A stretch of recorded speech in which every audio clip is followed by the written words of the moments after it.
इथे एका भांड्यात 1 वाटी बेसन पीठ घेतलं, त्यामध्ये पाव वाटी गव्हाचं पीठ टाकून घेतलं आणि त्यासोबतच 1 चमचा जिरं, 1 चमचा धना पावडर, अर्धा चमचा हळद, 1 चमचा किंवा आपल्या आवडीप्रमाणे लाल तिखट, 1 चमचा ओवा आणि 1 ते 2 चमचे तेल टाकले.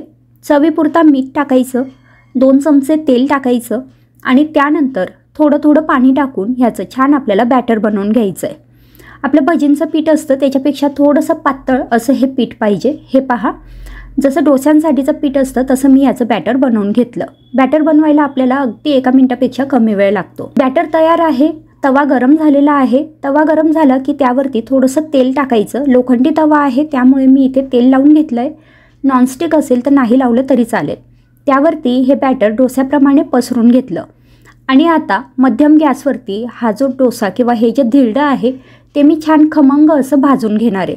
भाजत असताना दोन्ही बाजूंनी थोडंसं तेल, तूप किंवा बटर आपल्याला आवडत असेल ते आपण इथे टाकू शकतो. तर मध्यम गॅसवरती दोन्ही बाजूंनी छान खरपूस खमंग असं हे जे धिरडं आहे ते मी इथे भाजून घेतलं आहे आणि ह्याच पद्धतीने बाकी उरलेले सगळे धिरडे मी लावून घेते. फक्त प्रत्येक वेळी धिरडं लावताना गॅसची फ्लेम कमी करायची, तवा स्वच्छ करून घ्यायचा, त्यानंतर त्यावरती हे धिरडं पसरून घ्यायचं. इथे एका ताटात 2 ब्रेडचे स्लाइस घेतलेत. आता ह्यातल्या एका स्लाइसला मी टोमॅटो सॉस लावून घेते. तर टोमॅटो सॉस आपल्याला आवडत असेल त्या प्रमाणात आपण लावू शकतो. मी इथे साधारण 1 चमचा भरेल एवढं टोमॅटो सॉस लावून घेतलेलं आहे. हे टोमॅटो सॉस या ब्रेडवरती व्यवस्थित स्प्रेड करून घ्यायचं आहे.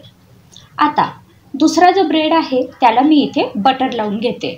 इथे मी चीजचा 1 स्लाइस घेतलेला आहे. हा चीज स्लाइस जे मी टोमॅटो सॉस लावून घेतलेला ब्रेड होता त्याच्यावरती ठेवून घेतला आहे. आता या चीज स्लाइसवरती मी काही टोमॅटोचे काप ठेवून घेते. इथे आपण आपल्या आवडीप्रमाणे हे सॅलड वापरू शकतो. तर मी इथे फक्त टोमॅटो आणि काकडी एवढंच ठेवून घेतलेलं आहे. तुम्हाला हवं तर उकडलेला बटाटा, गाजर हे सुद्धा तुम्ही इथे टाकू शकता. वरून चिमूटभर फक्त चाट मसाला टाकून घेतला, अगदी चिमूटभर मीठ टाकून घेतलं आणि चिमूटभर लाल तिखट टाकून घेतलं. आता तिखटाची क्वांटिटी आपल्या आवडीप्रमाणे कमी जास्त करायची. त्याच्यावरती जो बटर लावलेला ब्रेड होता तो मी ठेवून घेतला आहे. आता तवा गरम करून घेतला आणि त्यावर थोडं बटर टाकून घेतलं. नंतर आपण जे सँडविच बनवलं हे या तव्यावरती ठेवून घेतलं. आता एका बाजूने हे सँडविच मध्यम गॅसवरती छान भाजून घेतलं. पुन्हा दुसऱ्या बाजूने मध्यम गॅसवरती हे सँडविच अगदी 1 मिनिट फक्त आपल्याला भाजून घ्यायचं असतं. लगेचच हे सँडविच छान खरपूस असं तयार होतं. मुलांच्या छोट्या सुट्टीसाठी अगदी उत्तम असं ऑप्शन आहे. अगदी झटपट तयार होतं. इथे मी 1 पोळी घेतली म्हणजेच 1 चपाती घेतली आणि ह्या चपातीवरती 2 चमचे तूप टाकून घेतलंय. हे तूप या चपातीवर चांगलं पसरून घ्यायचंय. तूप चपातीवर छानपैकी पसरून झालं की त्यावरती आपल्याला थोडीशी साखर टाकून घ्यायची. तर इथे मी साधारण अर्धा चमचा साखर या चपातीवरती अशा पद्धतीने सगळ्या बाजूने छान पसरून टाकून घेतलेले आहे. आता ह्या चपातीचा आपल्याला रोल बनवून घ्यायचा आहे. ही तशी तर आपली पारंपरिक रेसिपी आहे किंवा पारंपरिक हा पदार्थ आहे. आपण लहानपणापासूनच साखर तूप पोळी किंवा गुळ तूप पोळी खातच आलेलो आहोत. तर अशा पद्धतीने हा सुद्धा मुलांच्या डब्यासाठी एक उत्तम ऑप्शन आहे. इथे एका मिक्सरच्या भांड्यात मी 1 चपाती घेतली. चपातीचे अशा पद्धतीने आपल्याला काप करून घ्यायचे. आता हे मिक्सरमधनं थोडंसं वाटून घेऊ. आता याच्यात आपल्याला गूळ टाकून घ्यायचा आहे. तर इथे मी 2 चमचे किसून घेतलेला किंवा बारीक चिरून घेतलेला गूळ टाकून घेतला आहे. 2 चमचे इथे मी साजूक तूप टाकून घेतलेलं आहे आणि आता झाकण बंद करून आपल्याला हे मिक्सरमधनं छान वाटून घ्यायचं आहे. तर हे बघा, चपातीचा हा जो चुरा आहे हा इथे तयार झालेला आहे. आता याचा आपल्याला लाडू वळून घ्यायचा आहे.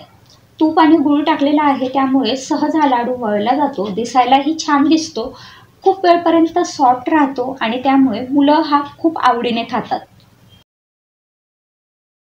इथे मी पाव वाटी बेसन पीठ घेतलंय. त्यात पाव चमचा ओवा टाकून घेतलाय. अर्धा चमचा ह्याच्यात मी तेल टाकून घेतले. आता याच्यात थोडीशी हळद टाकून घ्यायची आहे, अगदी पाव चमचा हळद. अर्धा चमचा मी इथे बॅडगी लाल तिखट टाकून घेतलंय. तुम्ही तुमच्या आवडीप्रमाणे तिखटाची क्वांटिटी कमी जास्त करू शकता. चवीपुरता मीठ टाकून घेतलं आणि 1 चमचा तेल टाकून घेतलंय. आता थोडं थोडं पाणी टाकायचं आणि आपल्याला याचं बॅटर बनवून घ्यायचं आहे. रनिंग कन्सिस्टन्सीचं हे बॅटर आपल्याला बनवून घ्यायचं आहे. तर हे पहा, तुम्ही इथे बघू शकतायत आपलं जे बॅटर आहे ते इथे तयार झालं आहे. बॅटरमध्ये अजिबातच गुठळ्या असायला नको. आता गॅसवरती मी तवा गरम करायला ठेवला. तव्यावर थोडंसं तेल टाकून घेतलं आणि हे तेल ह्या तव्यावरती पसरून घेतलं. तवा पूर्णपणे गरम झाला की त्यावरती मग आपण जे बेसनाचं बॅटर बनवलं होतं त्याचा अशा पद्धतीने डोसा लावून घ्यायचा आहे. हे पहा, डोसा लावून झालेला आहे. वरून पुन्हा मी थोडंसं तेल टाकून घेतलं आहे. तेलाऐवजी तुम्ही तुपाचाही वापर इथे करू शकता. आता मध्यम गॅसवरती हे जे धिरडं आहे किंवा डोसा आहे हा मी छान भाजून घेते. डोसा भाजत असताना आवश्यकतेप्रमाणे तेल तुपाचा आपण इथे वापर करू शकतो. तर अगदी झटपट आणि 2 मिनिटात तयार होणारा असा हा पदार्थ आहे जो तुम्ही कधीही डब्याला देऊ शकता. तर हे पहा, हे जे आपलं धिरडं आहे किंवा डोसा आहे हा इथे तयार झाला आहे. आता हा जो डोसा आहे हा मी एका ताटात काढून घेतला. आता ह्याच्यावर शेंगदाण्याची चटणी टाकून घेतली. शेंगदाण्याची चटणी घरीच तयार केलेली आहे. आता याच्यावर थोडंसं तेल टाकून घेतलं, कच्चं तेल, आणि हे चांगलं पसरून घेतलं. आता याचा छान रोल तयार करून घेतला.